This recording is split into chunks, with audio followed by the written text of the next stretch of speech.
Warning: this podcast may be disturbing to some listeners. Due to the graphic nature, listener discretion is advised. Keep the demon inside me.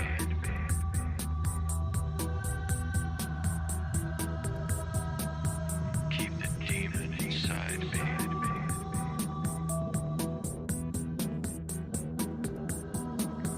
Keep the demon inside me. Welcome from wherever you are. This is The Demon Inside with your host, John Venom. If you want to review a different episode of The Demon Inside, you can find them on Spotify or Anchor. And don't forget to subscribe to this podcast. A new episode will come out every Monday. And now, to our show. Keep the demon inside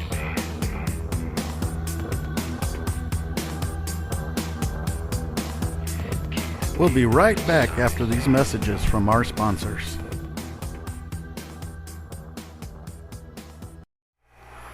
Welcome back to The Demon Inside. 11. In his own words, the man accused of killing 6 people on one night in February gives a minute-by-minute rundown of what he says happened. 24-Hour News 8's Barton Dieters walks us through the chilling account and has new dash cam footage as well for us. Barton? Marley, the day after the February 20th massacre, the accused killer told detectives that he was controlled by the Uber app that he had been using for less than a week. Jason Dalton said the app would not shut off and kept him awake for more than 24 hours at a time, and it would flash at him, quote, really hard.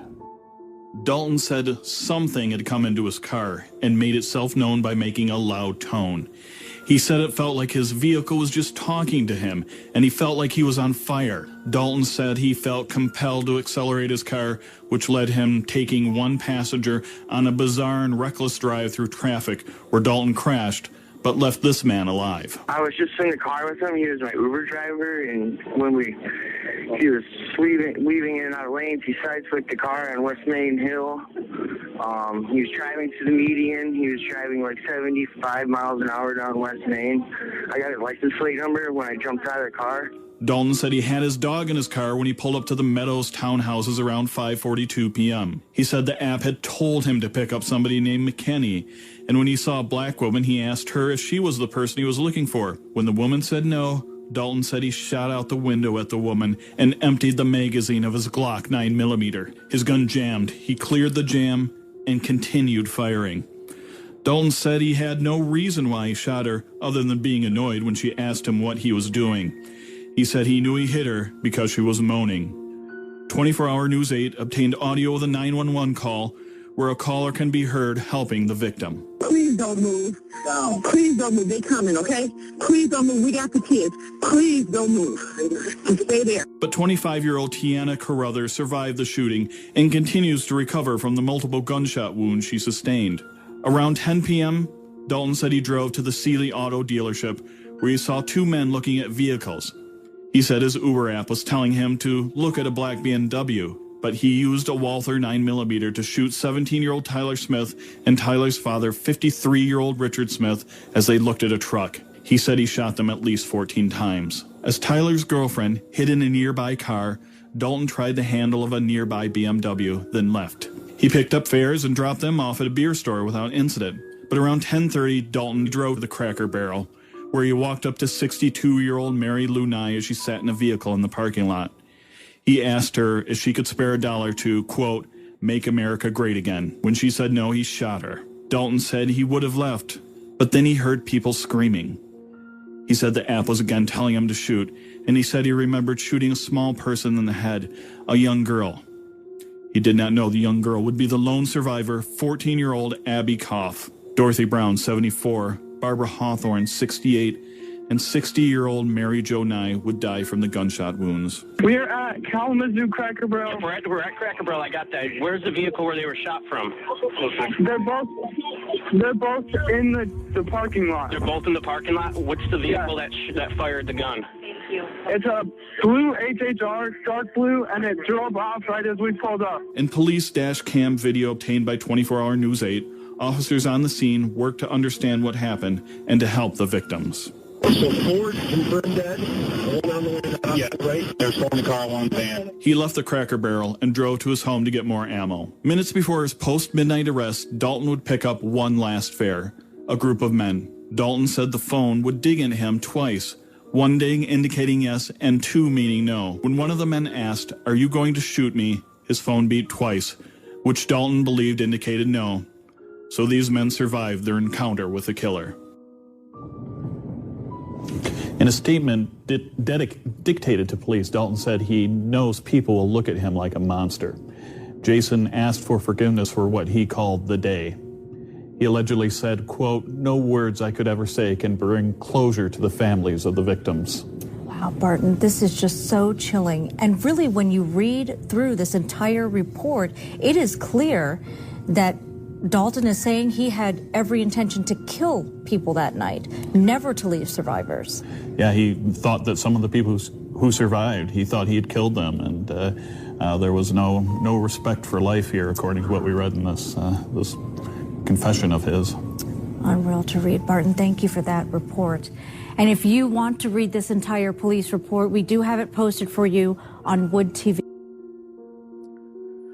Hello, my Demon Insiders, and welcome back to the Demon Inside. Today we're going to be talking about the Demon Inside, Jason Dalton. So Jason Dalton is an Uber driver who killed 6 people in the course of one day. And before I start this, the reason I want to talk about this is because I actually do Uber driving and recently started picking up people. So I'd like to send out a shout out to all those people that I've told about this show, and hopefully you're listening and hopefully you like the show. So my Demon Insiders, this is really a different kind of thing.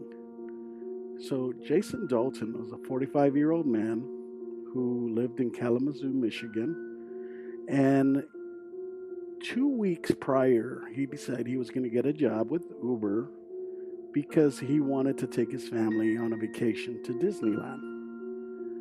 And, you know, earning extra money with Uber isn't too bad.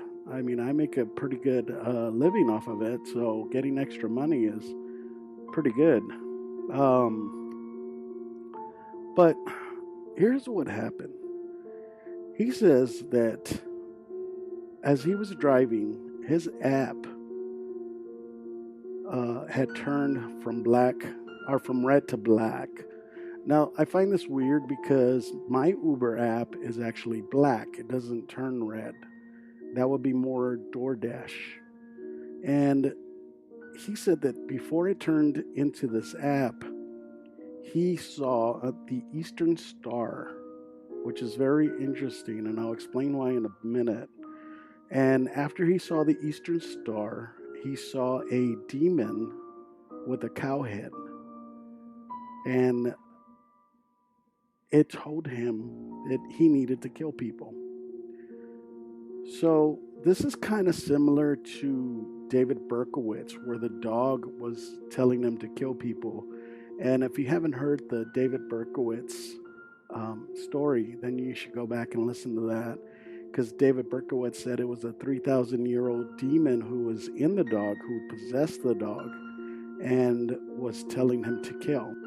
So I don't know if this is kind of a coincidence, but I usually don't believe in coincidences.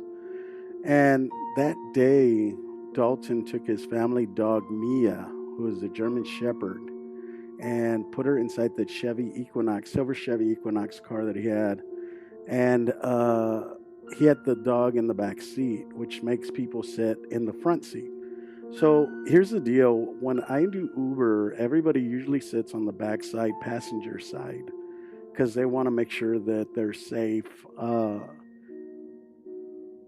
don't know how that's safer, being an ex-cop, because when you're positioned yourself to the right side in the back seat, as a driver, if and I'm not going to do this, but as a driver, if somebody wanted to shoot you, you would make it a lot easier for them to turn sideways and shoot.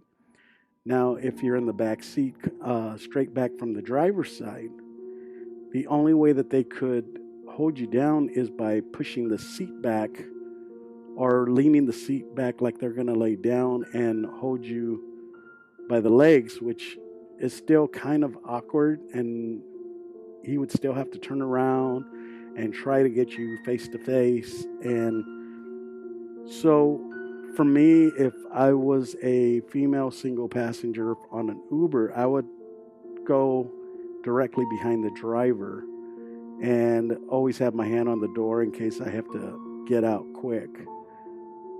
So I don't know if that helps y'all, but I'm just, as a cop, I mean, that would be my thing. Because I wouldn't know what you were doing, what you had. I couldn't see you. So it gives you a little bit of an edge over the person that's driving. So let's continue. So Dalton went out and started trying to pick up people. And the first person he tried to pick up was this woman who said that she was not going to go inside with the dog. She had some allergies and she could not do that. And he was fine with it. So he goes and picks up his second ride at 4 p.m. with Matt Mellon. And Matt Mellon was okay with it. Matt Mellon said that he wasn't bothered by the dog. It was a nice day. He figured that him and the dog had gone for a walk or something. So he gets in the front seat and they kind of have a little chit chat. And I know I do that with most of my Uber pickups, because most people want a hello and how are you, how's your day, you know. And so he picks up this guy and they're driving and everything's fine. No signs of anything going wrong that day. Dalton was perfectly normal. And so Mellon's kind of drifting off, looking out his window when Dalton gets a phone call. Now, this phone call, they try to make it seem like it was a menacing phone call, but really what it was a phone call from his son, from Dalton's son, to see if Dalton wanted to eat chicken wings or something like that. And Dalton, the guy, Mellon, really wasn't paying attention because it really wasn't anything worth listening to. But the minute he hung up, Mellon says, and I quote, "He floored it. He hammered the gas pedal. He just started driving crazy," end quote. So he was driving with this guy in his car, erratic. So erratic, he was going through stop signs. He was passing traffic. He was going from one lane to the other. He even drove onto oncoming traffic. He sideswiped a car, and Mellon told him, "Dude, you hit that car. You just hit that car." And Dalton replied very calmly, very eerie. He said, "I didn't hit anything." Mellon was calling him out, saying, "Bullshit, I saw you hit him." Dalton just kept driving. Mellon was basically screaming, "Hey, let me out. I want to get out." He goes, "This is my stop right here." He was trying to tell him anything and everything. And finally, Dalton stops. He slams the brakes. And Mellon tells him, "This is where my friend lives." And Mellon took advantage of when Dalton hit the brakes and he jumped out. He said it was the worst ride of his life.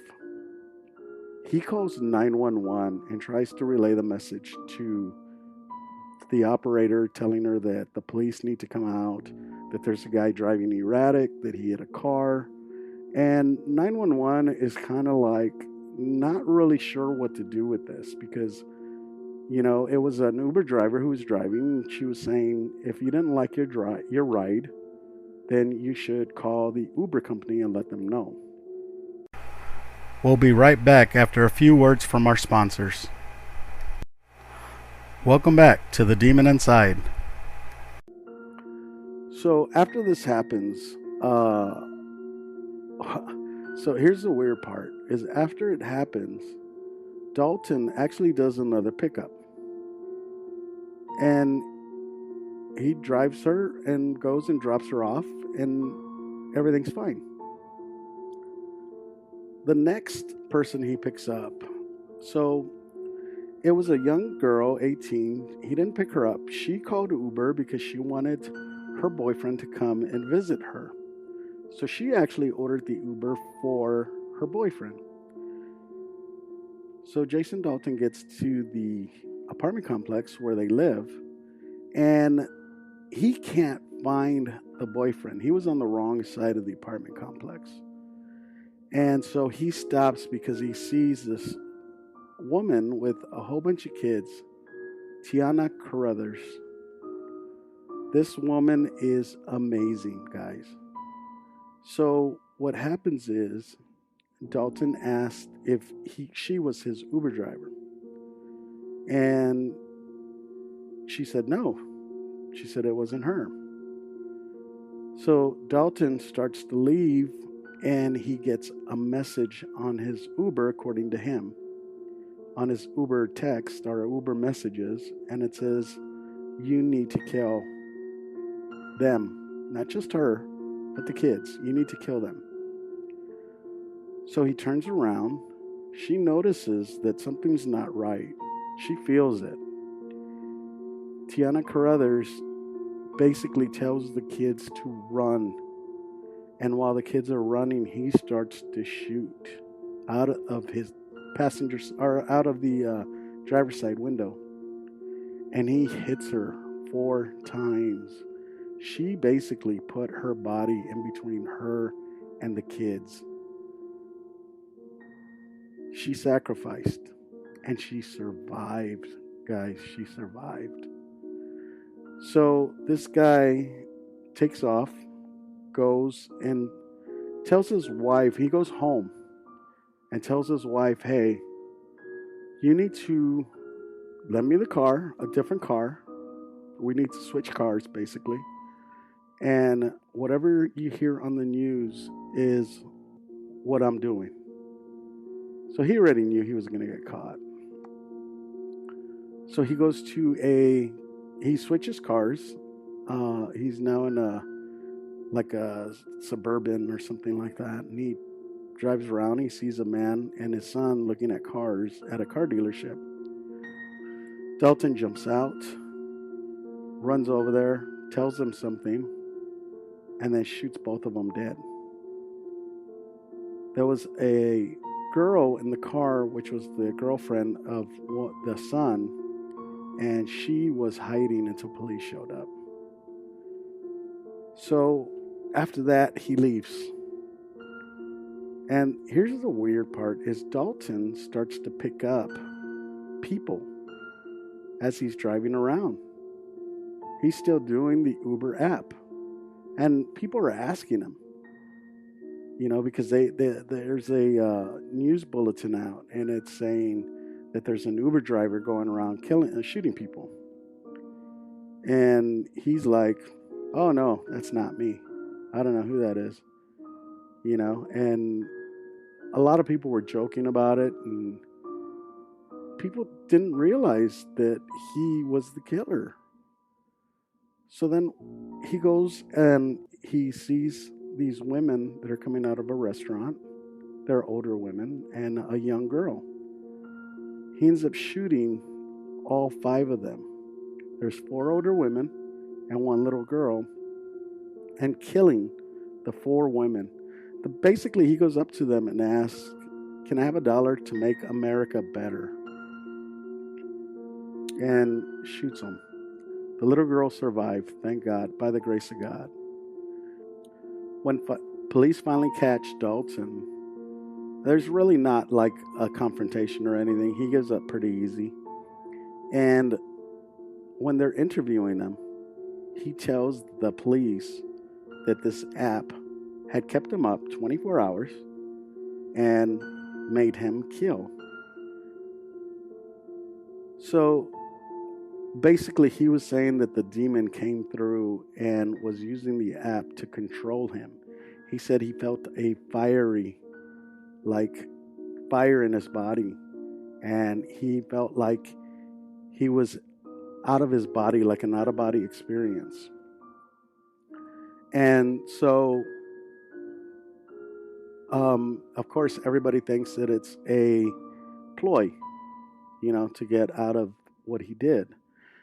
Now, here's the thing that I find interesting about this whole case, okay, is that he described the Eastern Star. Now, the Eastern Star is a logo for a Mason, the Masons. And I always find it weird that the Masons come up whenever there's a demonic presence or a cult, type of deal. But he says that the Eastern Star came on his app and then it changed to a bullhead. So, of course, my demon insiders, you know me, I started looking it up. And I found a demon named Morax. This demon has a bull head and a human body. And at one time they thought the Minotaur was this demon. He has 32 legions of demons under his command. He teaches astronomy and all other liberal sciences and gives good and wise familiars that know the virtues of all herbs and precious stones. So Mason, stones, maybe that's a little bit of a push, but it's a coincidence, right? So this demon, could he have taken control of this guy? Because now, think about this. He was a loving father of two. He has a 15-year-old and a 12-year-old. He got this job so that he could take them to Disneyland. He had no signs of any kind of schizophrenia or mental health issues. He had been married over 20 years with his wife. And I started looking up schizophrenia and over people that were 40. And the National Library of Medicine, it published a journal in May 27th of 2014. And it was called Late Onset Schizophrenia. Do recent studies support categorizing LOS, which is late onset schizophrenia, as a subtype of schizophrenia?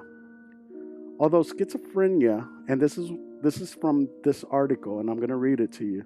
Although schizophrenia most commonly presents early in life, at least 20% of patients have onset after the age of 40 years. Some have proposed that schizophrenia was with onset between the ages of 40 and 60 years is a distinct subtype of schizophrenia. Late onset schizophrenia, however, there has been debate regarding the importance of age of onset and the term LOS.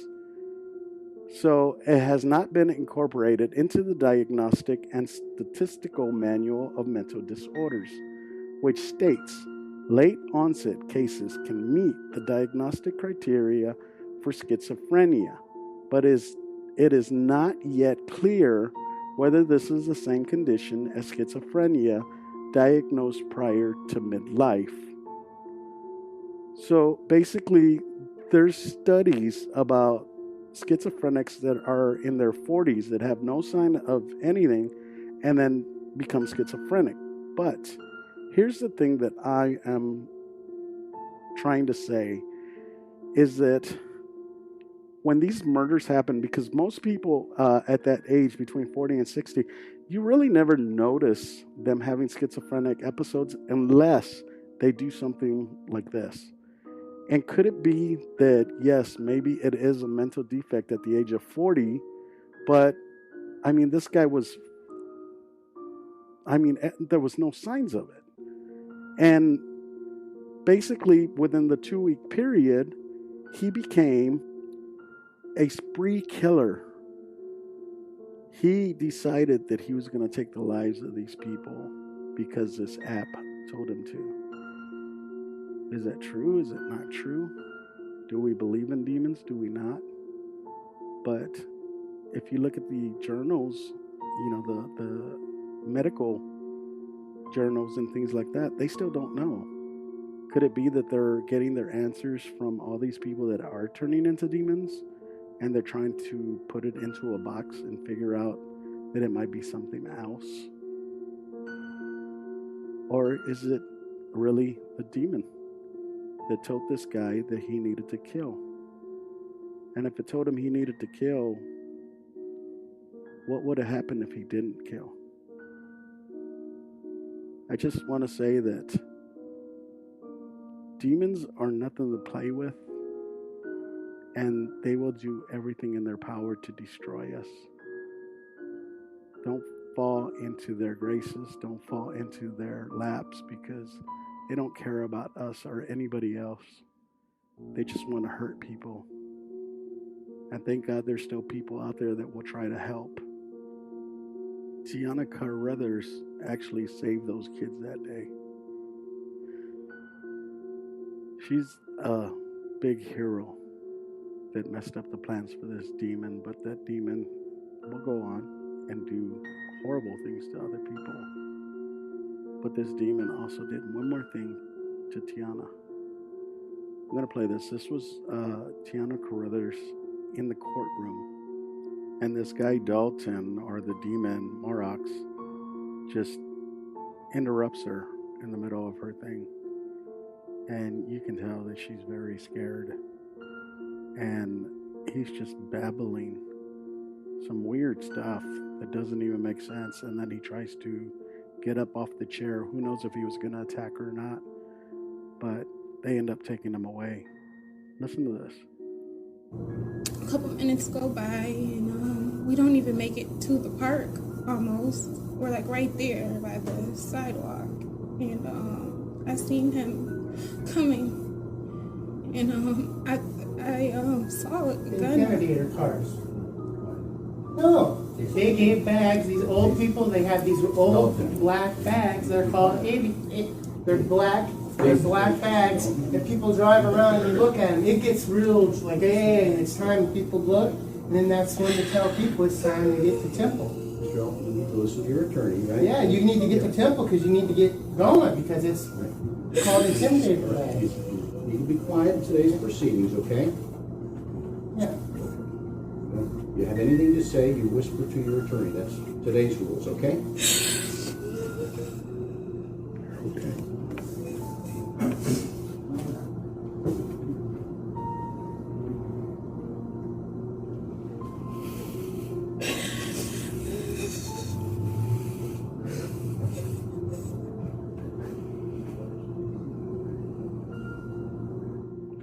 So, Ms. Carruthers, are you okay?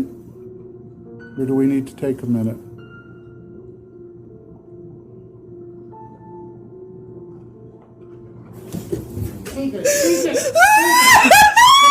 All right, we're going to call a recess. Take it.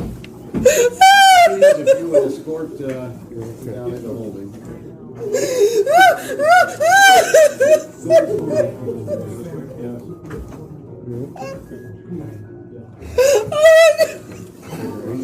We're here, honey. You're okay. You're okay.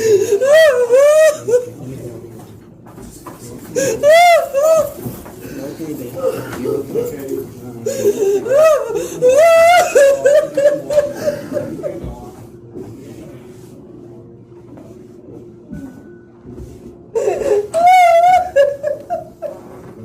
This poor woman is terrified because she has seen the face of the demon, who is Jason Dalton. So thanks, guys, for listening to this episode of The Demon Inside. I hope you enjoyed it, and I will see y'all next week. Have a good one. Take care.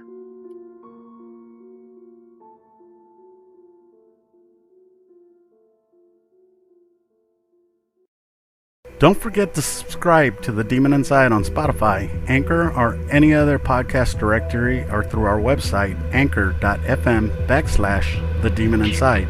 A new episode of The Demon Inside comes out each Monday.